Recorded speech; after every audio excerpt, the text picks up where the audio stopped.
Hello gamers, welcome to Dingani's Top 10 Games of 2024. We're gonna do something a little different here because not all these games I have necessarily beat to completion, and some I may or may not have played myself, but this top 10 list is more so my top 10 favorite games that come to mind, whether it be for its simply fun gameplay, innovative storytelling, or something completely different. Number 10, Mirai. Starting with a game I personally haven't played because ain't no way I'm downloading this on my computer. Mirai is similar to the viral Doki Doki Literature Club game, in which its first appearance looks like a wholesome, fun, super cute anime game, but turns out just like DDLC, there is more to this game than what meets the eye. Mirai stands out not just as a horror game with an anime theme, but a meta commentary on gaming as a whole. It's a beautifully made game, and while it doesn't have the scariest or most jarring horror twists, I think the developer team found some really good jump scares in there.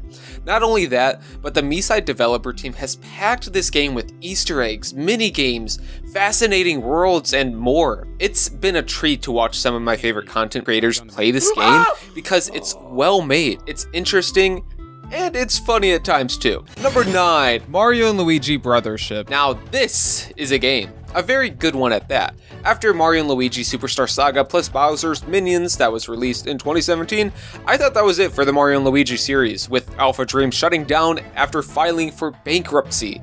It was clear that we're not gonna get a new entry in the series for quite some time, if ever. And then we got the announcement for this game, and I was like, yo, what? They're 3D now. This game brings back everything lovable about the Mario & Luigi series and simply improves upon it.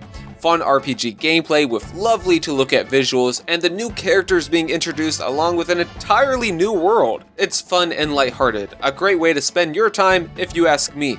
And I have yet to beat this game since I only just got it, so I'm pretty sure I'll have more to say on it once I complete it. Let me know if you want a full video on this one. Number 8, Marvel Rivals. I bet a lot of y'all weren't expecting this one on my list. Well, considering how few games I played this year, due to me being busy working on my clothing brand, link in description, it was basically a guarantee that if I played a game and liked it this year, it'd be on the list. I made an entire video nitpicking this game and comparing it to a well-known competitor in the team-based multiplayer shooter game genre, and while I stand by certain things I said in the video, I do believe I was probably too harsh on the game. It's fun, it's incredibly well designed with its amazing character designs, environment designs, and loading animations, and yes, they can make plenty of small improvements that will help the quality of life to this game.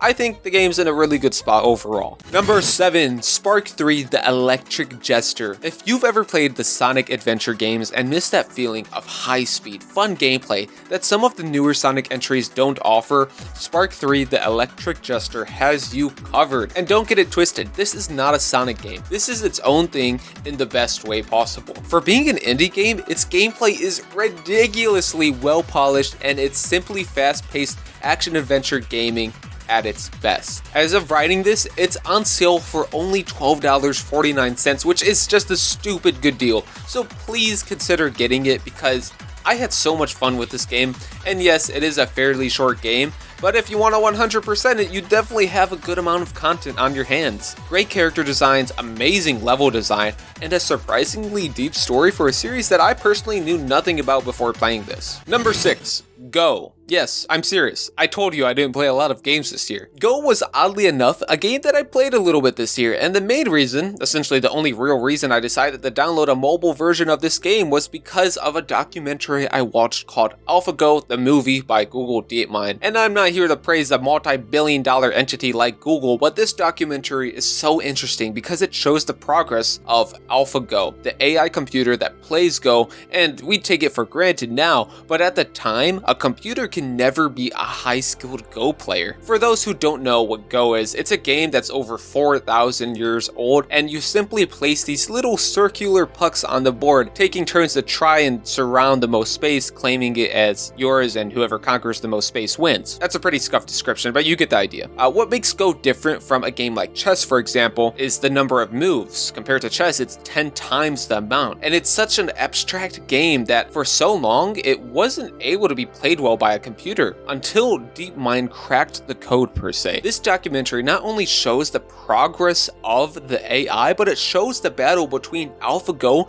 versus the best Go player in the world. It made international news, and I don't want to spoil anything, so I'll link the documentary in the description. It's on YouTube for free, and it's such an interesting documentary, especially in these times with AI being such a big buzzword. Number 5, Ohori. Alright, hopefully you didn't forget you were watching a top 10 games video, but Ohori was a game that I actually played back when it released in 2020, and the only reason I'm talking about it now is because my friends love to dunk on the game without knowing crap about it. Ohori is a game made by Omocat, which is a clothing brand / clothing brand owner. It's a huge company now, but I've been a fan of it since before the release of Ohori. And apparently Ohori had a big controversy too, because it was constantly getting delayed and the initial supporters got worried that it was a scam, but it finally got released. And Ohori is a weird game. A game probably not for most people, especially for how surprisingly dark it gets. With similarities to iconic RPG games like Earthbound and Undertale, Ohori takes you on an adventure with friends, but what makes Ohori different is its dual narrative. You play in two realities, one being a fictional dream world in the main character's head, living in this nostalgia-filled time with your buddies who have not aged a single day, and the other being in the real world, where your friends are much older and things have changed, not all for the better. Like I said, this game gets really dark, and I will put a big warning on it for anybody who wants to play it. But with that being said, it's one of my favorite games probably. The storytelling is fantastic and unravels in such an interesting way with its dual narratives. It has amazingly feel-good highs and quote-unquote want to cry your eyes out lows. Lovable characters too, so you know those marketable plushies that the main character with a kitchen knife are gonna sell like hotcakes. But seriously, great game, amazing gameplay as well. Check it out if you're interested. Number 4, FPS Chess. Yeah, we're getting low on the games, guys. FPS Chess is exactly what it sounds like. It's a free game on Steam, and you play chess, but instead of you taking a piece like a normal chess game, they initiate into an FPS battle. It's a battle to the death. It's dumb, but it's great. And it's definitely worth the price of $0. Number 3, Demon Turf. I love Demon Turf, and actually not to brag, but I got sent a free copy of this game because I'm a YouTuber. I still haven't beaten the game, but I probably will play it more. I made 2 videos about this game and how cool it is. It's similar to Mario 64 or Banjo-Kazooie in terms of the gameplay, but the art direction and overall style just slaps. Also, the OST is fire. So good. I don't have too much more to say on this game.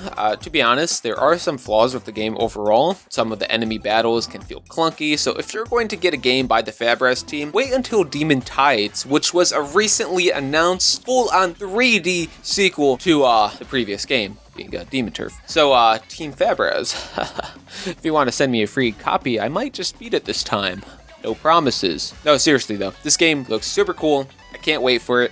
And yes, the soundtrack slaps on this new entry just from the trailer alone. Number 2, Overwatch 2. Alright y'all, Overwatch 2 is a good game. I don't want to hear it. I made an entire video about what they really suck at, such as killing the PvE mode and not giving us any lore ever. But in terms of the pure gameplay, this is my favorite competitive game. Amazing characters, well-polished visuals, it's just fun. I've been maining Sojourn lately, and while I'm hard-stuck bronze, I am aiming for Grandmasters, baby.